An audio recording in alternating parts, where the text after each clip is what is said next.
We will be talking to Dr. David Bell, probably one of the leading academics who has challenged to a large extent New Zealand's involvement and indeed any country's involvement with the World Health Organization. According to Dr. Bell, the negotiating mandate for amendments to the International Health Regulations 2005 and the Pandemic Treaty as currently drafted, would hand the World Health Organization the authority to order measures including significant financial contributions by individual states, the censorship of scientific debate, pretty important, lockdowns, this is the World Health Organization ordering New Zealand into a lockdown, travel restrictions, forced medical examinations and mandatory vaccinations during a public health emergency of its own declaring. The doctor says, listen, the World Health Organization is a good organization. Well, it was established for good and beneficial purpose. If you remember rightly, I think we learned this at school. Did you learn this at school, Kelly? We were sort of this formation of the United Nations. It was sort of a social studies topic. I think it was mandatory, primary or secondary school, I can't remember. No, it must have been at secondary school. Anyhow, there were generally, the world was an optimistic place. You know, the United Nations was formed, World Health Organization, UNESCO, that was the other one, remember that? And we all thought, gosh, these are good things. But anyhow, and Dr. Bell says yes, and they were started for good and proper reasons as well. But essentially, his argument was that, the truth of the matter is that the World Health Organization just suddenly became a bit, totalitarian and despotic, and wishes to become more so. Listen to this, because New Zealand is there. We have sent representatives to Geneva. Originally, as I understand it, the new pandemic treaty and the amendments to the international health regulations were meant to have been negotiated by the end of this month. And as I understand, we have currently negotiators over there. Now, the reason we're talking about this also is because the left media, or the liberal media in this country, have got a bit upset. And I'll explain why about this. And so too, I think has Helen Clark and a few other what you call left liberal commentators as well. And the argument is that New Zealand has changed its instructions to its negotiators, and they are not happy with those changes. Indeed, Helen Clark's been extensively reported on this.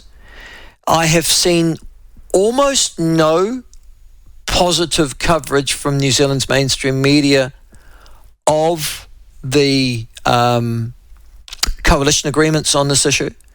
New Zealand First, I think, were prominent in writing into the coalition agreement with the current, with the National Party, and is now current, that these protocols, or at least negotiating instructions from MFAT, the Ministry of Foreign Affairs and Trade, and I guess its ancillary health department, Ministry of Health, would change. But I have seen very little positive coverage of those changes. In fact, I've seen only criticism from the mainstream media that they might be. But I have now, I have to say, informed myself on this by getting all of the cabinet papers going back to the start of this year. So, and at that point, this is a very good time to introduce to the discussion one of the leading, and I would suggest you, one of the leading opponents of the World Health Organization's amendments and of the pandemic treaty as currently drafted, Dr. David Bell, and he joins us now. Dr. David Bell, welcome to the show. Great to have you on. Thanks for having me on, Michael. Now, first of all, a little bit about yourself, David. Who are you and what's your background? Okay, yeah, I'm originally Australian, actually, but I currently live in the US. I'm a public health physician with a PhD in population health. And I worked in the World Health Organization for about 9 years, and then in the Foundation for Innovative New Diagnostics in Geneva, and I was Director of Health Technologies at Intellectual Ventures Global Good Fund, which was a development lab in Seattle. But I currently work in biotech and global health. 50% of that with the University of Leeds on a project called the Repair Project, which is looking specifically at the evidence-based financing and governance around the pandemic agenda. Okay. Now, so does that mean you're a doctor who got a PhD, or you're a PhD? Yes, correct. Yes, yeah, I'm one of those ones that kept doing other You're a things. doctor who went and got a PhD? Yes. Right, Correct. okay. So you have both medical training and, if you like, public health policy experience as well. All right. Yeah, that's correct. Now, just first of all, you were here over the weekend, as I understand, addressing a conference in New Zealand. So is that right? You flew in here in Auckland, and I think, you've travelled quite well to get back home to Des Moines, haven't you? Yeah, I was in Australia for a few days with the Aligned Council of Australia, which is a group of organisations that have come together that are concerned about, the direction of public health and of, human rights, etc. in general around this pandemic agenda. And then Voices for Freedom in New Zealand asked me to come over here on the way back. I live in Texas normally. Yeah. All right. Now, I think I adequately explained that you had significant concerns, Dr. Bell, over the World Health Organization pandemic treaty. Let's just go to the draft first before we talk about any responses of sovereign nations to that. The draft is designed to what? Essentially, so there are, as you pointed out, there's the pandemic agreement, which used to be called the pandemic treaty, and there are the amendments to the international health regulations. They're intended to be legally binding on nations, so they're essentially a treaty, and they're designed to centralise control, coordination/control of health emergencies, particularly pandemic emergencies, whenever the World Health Organization declares one. And to put in context, they declared a pandemic for monkeypox after 5 deaths globally. So it's a low threshold. And the decision-making that is normally within individuals and within governments, and as we saw to some extent happen during COVID, but the intent is to take a lot of that decision-making and centralise it. So their claim is that it will improve coordination, that a lack of coordination was the problem with COVID, etc.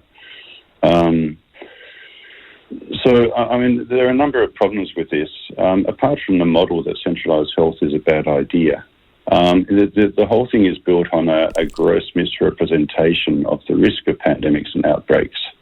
And the World Health Organization, the World Bank, the G20 have produced reports around this. We've gone in leads into the details of these reports, and they are grossly overrepresenting the risk and the burden of pandemics, which I think people realise, because in 2019 we didn't think there's an existential threat of dying tomorrow from a pandemic, and the situation is no different now, except perhaps we have gain-of-function research which is inherently risky, which is fairly widely accepted now as a cause of COVID. So, okay, but can I just take you back a little? Yeah, but David, can I just take you back about how all this started, though? My understanding is, and I'm sure is that back in 2021, 2020, I think it was, a group of international leaders, Boris Johnson was one of them, and in actual fact quite prominent, said, listen, if we're going to have something else like COVID again, if there is going to be something that is a global killer, so to speak, we probably need to be a bit more prepared than we've been at this time, which has been a bit of disaster, to be honest with you. And the country by country, the variations have been significant. And so he and a large number of others, including the President of France, the Chancellor of Germany, various African countries, other Eastern Europeans, I see even Zelensky's down here from the Ukraine, actually suggested to the World Health Organization, you need a global preparedness strategy or regime. And from that, as I understand, the pandemic treaty was originated. Is that your understanding too? It's not that simple. It's been going for a lot longer. So I think, can we go back 25 years, 20 years, and the changes that have happened in international health? So originally the World Health Organization was funded almost solely by countries. They gave money into a central fund. The World Health Organization used that for high disease burdens when countries asked for big problems that were killing people like TB, malaria, smallpox in the old days, which they effectively eliminated. Over the last 20 years, there's been an increase in corporate money and private money going to the WHO. No. I understand that's your thesis, but that's not what I'm asking here.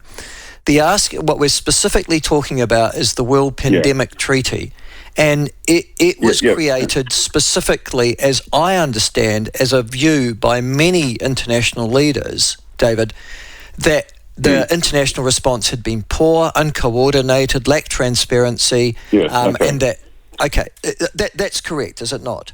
It is not correct, no. So I was explaining... What do you mean it's not correct? It's not correct that...